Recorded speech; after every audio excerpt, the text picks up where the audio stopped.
사사기입니다. 사사기 2장 10절 말씀입니다. 같이 보겠습니다.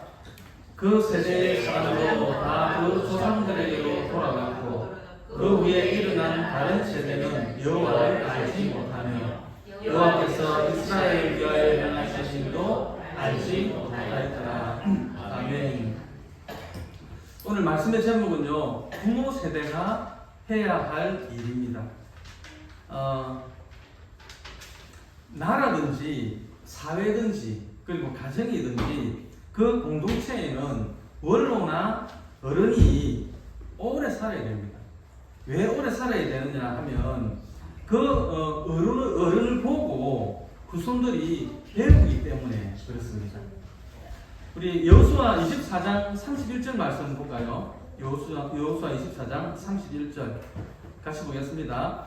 이스라엘이 여호수아가 사는 날 동안과 여호수아 뒤에 순교한 장로들 곧 여호와께서 이스라엘을 위하여 행하신 모든 일을 아는 자들이 사는 날 동안 여호와를 섬겼다.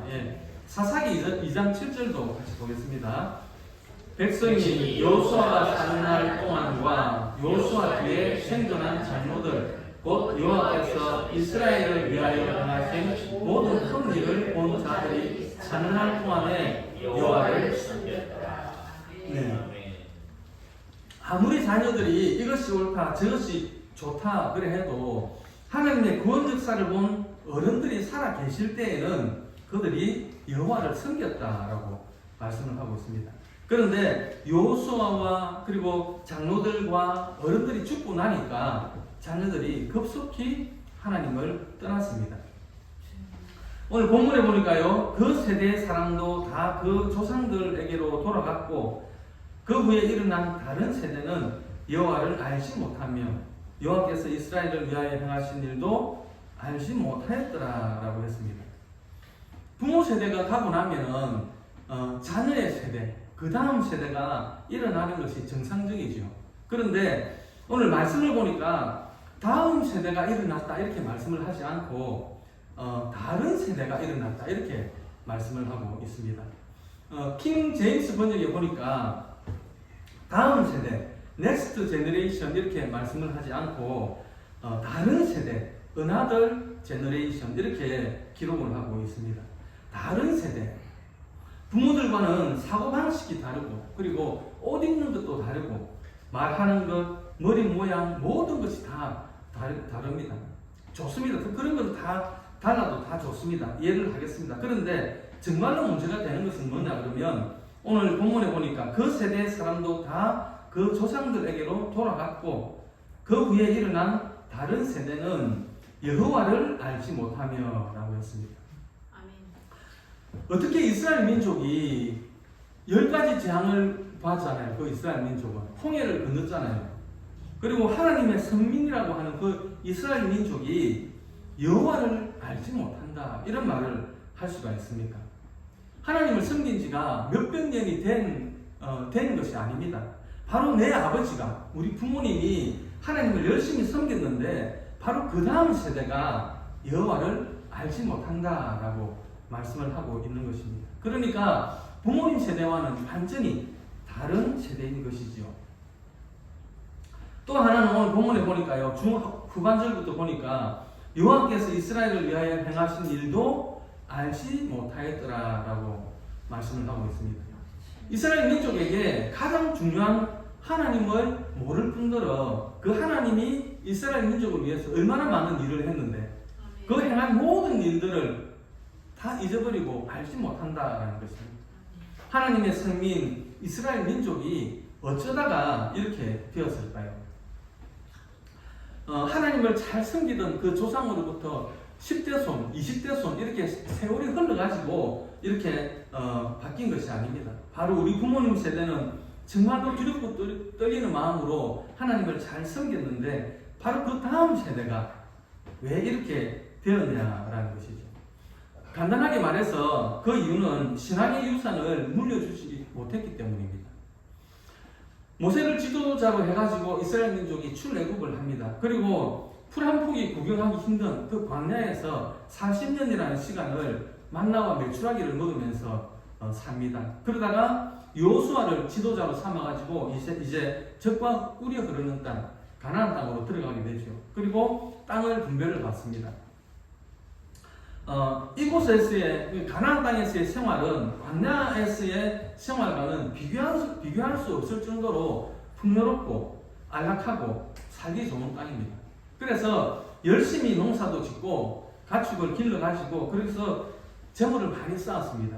이제 부모 세대는 죽고 그 땅과 가축과 종들과 재물을 그 자손들이 자녀들이 다 받았습니다. 그런데 이 땅의 것은 다 물려주고 다 물려받았는데 빠진 것이 있죠. 여호와 하나님을 섬기는 신앙을 유산으로 물려주지 못한 것이 신앙 교육의 실패였습니다. 오늘 이 시대는 어떨까요? 우리 집에 있는 꼰대가 죽고 나면 나는 절대로 교회 안 나간다. 지금으로부터 한 17년 전에 대형교회의 어느 장로님 아들이 직접 한 말입니다. 지금으로부터 17년 전입니다. 지금은 이런 현상이 그때보다 더 심해졌으면 심해졌지 좋아졌다고는 생각하지 않습니다. 그렇다면 우리는 미래 세대를 위해서 어떠한 부모가 되어야 하겠습니까? 첫째는 신앙의 유산을 남겨주는 부모가 되어야 하겠습니다. 열왕기상 3장 5절에 보면은 솔로몬이 1,000번제를 드리고 난 후에 하나님께서 그 솔로몬의 꿈에 나타납니다. 그래가지고 내가 내게 무엇을 줄고 그렇게 말씀을 하죠. 그때 솔로몬은 열왕기상 3장 6절에서 이렇게 말을 합니다. 솔로몬이 이르되 주의 종 내 아버지 다윗이 성실과 공의와 정직한 마음으로 주와 함께 주 앞에서 행함으로 주께서 그에게 큰 은혜를 베푸셨고, 지금 솔로몬이 생각하는 자기 아버지 다윗 왕의 모습은 영토를 최고로 넓힌 왕이고 나라를 안정시킨 왕이고 그 나라를 이스라엘을 최고의 부강한 나라로 만드는 그 위대한 왕으로 기억하는 것이 아니라 주의 종 내 아버지 다윗이 성실과 공의와 정직한 마음으로 주와 함께 주 앞에서 행함으로 그랬습니다. 그러니까 솔로몬의 기억 속에 있는 그 아버지 다윗은 한 나라의 권세를 잡은 왕이 아니라 신실한 하나님의 백성으로 기억됐다는 것입니다. 다윗은 아들 솔로몬에게 왕권만 물려준 것이 아닙니다. 그보다 더 중요한 것, 신앙의 유산을 물려주었다는 것입니다. 미국 뉴저지에 있는 프리스턴 대학교 교수였던 블랙우드 박사는 부모가 자식에게 남길 수 있는 유산을 이렇게 말을 했습니다. 첫 번째는 좋은 부모는 자식에게 좋은 기억의 유산을 남겨준다 그랬습니다. 두 번째는 좋은 부모는 자녀에게 좋은 습관의 유산을 남겨준다 그랬습니다. 세 번째는 좋은 부모는 자녀에게 좋은 인생의 목표를 남겨준다 그랬습니다. 우리는 지금 자녀에게 무엇을 유산으로 남기고 있습니까? 우리가 이 세상을 떠나고 없을 때 우리 자녀들이 우리에 대해서 무엇을 기억하고 있을까요? 우리 부모님은 정말로 하나님을 사랑하고 하나님을 경외하시던 분이었지 이렇게 기억을 하게 된다면 이것이 최고의 유산을 남기는 것입니다. 요즘은 화장을 많이 하죠. 그래서 비석을 세우는 일은 잘 없지만 만약에 비석을 세운다면 어떤 글이 기록되었으면 좋겠습니까? 전정수 목사 하나님을 사랑하다가 여기 잠들다 이렇게 기록되도록 우리 모두가 힘쓰기를 주님의 이름으로 축원드립니다. 자녀들에게 따뜻한 가정 환경을 또 만들어 주어야 합니다. 이탈리아 속담에 가정은 아버지의 왕국, 어머니의 영토요, 아이들의 보금자리다라는 말이 있습니다. 가정은 하우스가 아닙니다. 하우스. 집이 아닙니다. 집은 벽돌로 짓지요. 나무로 짓습니다. 그런데 가정은, 패밀리는 사랑과 이해로 지어져 가는 것입니다. 가정을 이 영어로 패밀리를 한자 한자 풀어보면 이렇게 된다고 합니다. F는 father, A는 and, M은 mother, I는 I, 그리고 L은 love, Y는 you. 그러니까 이걸 종합해보면 아버지, 어머니, 나는 당신을 사랑합니다. 이렇게 된다고 합니다. 사람들은 좋은 집을 가지려고, 좋은 하우스를 가지려고 애를 씁니다. 돈을 벌어가지고 더 큰 집으로 이사를 가고 더 좋은 곳으로 이렇게 가려고 아침부터 늦은 시간까지 일을 하면서 수고를 합니다. 그러나 좋은 집을 가진다고 해서 좋은 가정이 되는 것은 아닙니다. 시편 128편 3절에 보면 좋은 가정의 모델을 말씀하고 있는데요. 내 집 안방에 있는 내 아내는 결실한 포도나무 같으며 내 식탁에 둘러앉은 자식들은 어린 감람나무 같으리로다. 남편의 눈에 비치는 아내의 모습을 결실한 포도나무 같다고 했습니다.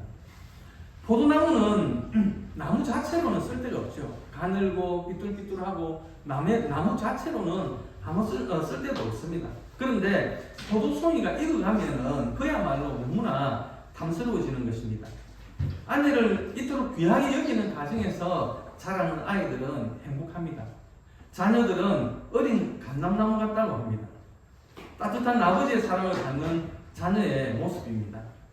부부가 자녀들 앞에 언성을 높이고 싸운다면 자녀들이 불안하고 불행을 느끼게 될 것입니다. 부모를 두려워하며 자라게 되고 정서적으로 불안하게 자라게 되는 것이죠. 자녀에게 최고의 선물은 부부가 사랑하며 사는 모습을 보여주는 것입니다. 교육심리학에서 인간의 학습이 어떻게 이루어지는지 거기에 대해서 연구한 결과가 있는데요. 보는 것, 시각이 87%랍니다. 보는 것이 87%. 그리고 듣는 것, 청각이 7%. 그리고 미각, 후각, 촉각 이게 합해가지고 6%라고 합니다. 그러니까 자식이 부모의 말을 듣고 배우는 것은 극히 작은 부분이고 많은 부분을 부모를 보고 배우게 된다라는 것입니다. 청소년 전문가들은 문제 아이 뒤에는 문제 가정이 있고 그 문제 가정 뒤에는 문제 부모가 있다라고 말을 합니다. 대리석 바닥과 금으로 칠한 그 벽이 가정을 만드는 것이 아니라 하나님의 말씀이 녹아지고 찬송이 창밖까지 흘러나는 그런 가정이 바로 복되고 형통한 가정이라는 것입니다. 세 번째는 진실하게 마음을 다하는 법을 가르쳐야 합니다. 유대인들은 지구상에서 가장 탁월한 민족이라고 모두가 인정을 합니다. 20세기를 주도한 최고의 지성인 21명 중에 15명이 유대인이라고 합니다. 그리고 할리우드에 걸출한 영화 감독도 대부분이 유대인이라고 합니다. 그리고 미국 내에 최고의 부자들 40명 중에 절반이 또한 유대인이라고 합니다. 그런데 우리나라는 어떨까요? 우리 한국도 그들 못지않게 우수한 민족입니다. 한국의 교육열은 세계에서 1위라고 합니다.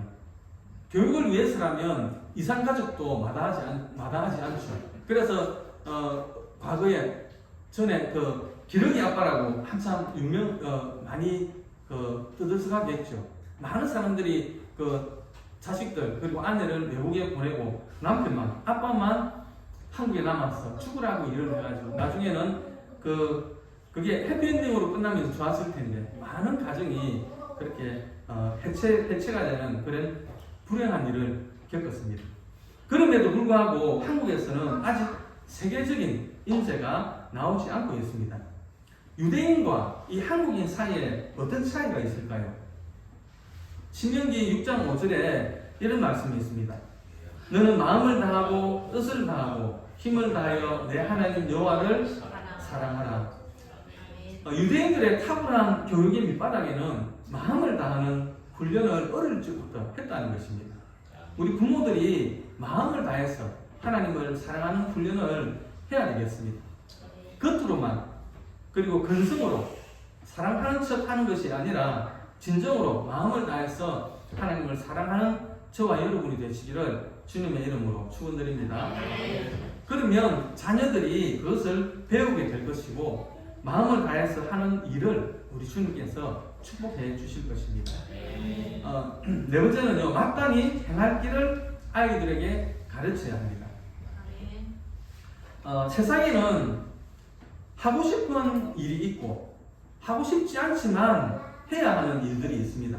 그런데 아이들은 자기가 좋아하는 일들만, 하고 싶은 일들만 하지요. 그래서 자신이 좋아하는 일을 하면서 밤을 새우기도 합니다. 게임을 하고 그렇게 해서 밤을 새우기도 하는데, 그래서 게임을 아이들이 좋아하다 보니까 중독의 위험에도 빠지기도 합니다. 그래서 아이들이죠. 자기가 좋아하는 것만 하니까 그래서 아이들입니다.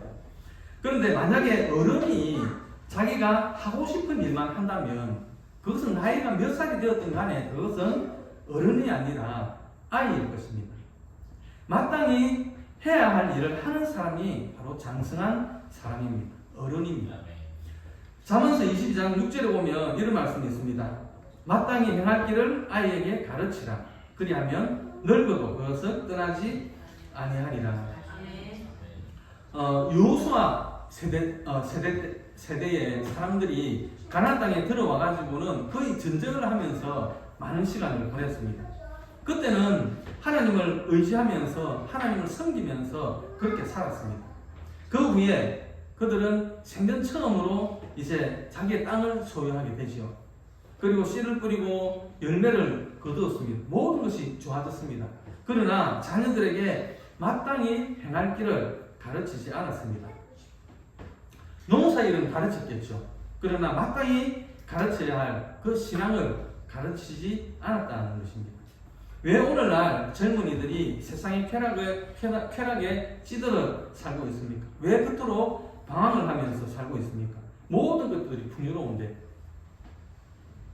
그리고 젊은이들이 너무 빨리 좌절하고 빨리 포기해버립니다. 심지어는 하나밖에 없는 자기의 생명을 끊으려고 하는 젊은이들도 있습니다. 왜 그럴까요? 이유는 간단합니다. 하나님을 체험하지 못했기 때문에 그렇습니다. 만약 우리가 우리의 자녀들에게 마땅히 가르쳐야 할, 마땅히 행할 바를 가르치지 않는다면, 또한 그들이 하나님을 인격적으로 만나지 못한다면 우리의 다음 세대는 우리와는 전혀 다른 세대가 되어버리고 말 것입니다. 다음 세대, 넥스트 제너레이션이 아니라 오늘 본문에 말씀하고 있는 다른 세대, 어나더 제너레이션이 될 위험이 충분합니다. 독일계 미국인 맥스웰 몰츠라는 그 성형외과 의사가 있었는데요. 이 사람은 자신을 찾아온 사람들과 상담을 하는 과정에서 재미있는 사실을 발견했다고 합니다. 어느 날 얼굴에 칼자국이 난 사람이 이 의사를 찾아왔는데, 그래서 자기 생각에는 이 사람이 분명히 얼굴에 그 흉터가 있으니까, 상처가 있으니까 성형수술을 해가지고 칼자국을 지워달라고 할 것이다, 그렇게 생각을 했다는 것이죠. 그런데 이 남자는 자기 얼굴에 난 그 칼자국을 지워달라고 하는 것이 아니고 자신의 용감한 결투에 따른 영광의 상처라는 자부심을 가지고 있더라는 것이죠. 반면에 어떤 사람은 교통사고를 입어가지고 얼굴에 상처가 생겼는데 그로 인해서 자신감을 잃고 우울증 환자가 되어버렸다라는 것입니다. 여기서 그는 중요한 사실을 하나 알게 되는데, 자신은 성형외과 의사로서 사람의 얼굴은 바꿀 수 있지만 사람의 마음은 바꿀 수 없음을 알았다고 합니다. 사람은 얼굴보다 그 사람의 마음에 무슨 생각이 새겨져 있는 것이, 무슨 생각이 새겨져 있는가, 그것이 더 중요한 것입니다. 사람은 마음에 새겨진 대로 생각하고 살아가기 때문입니다. 그래서 그 마음에 하나님의 말씀을 새겨야 된다는 것입니다. 그러면 하나님의 사람이 되는 것입니다. 그러면 어떻게 그 마음에 하나님의 말씀을 새길까요? 가장 좋은 방법은 반복입니다. 계속해서 하나님의 말씀을 보고 듣고 하는 것입니다. 그렇게 되면 절대로 세상에서 방황하지 않는다는 것입니다. 하나님을 사랑하는 부모가 할 일의 첫 번째는 다음 세대를 세우는 일입니다. 신명기 6장 6절과 7절 말씀을 보겠습니다.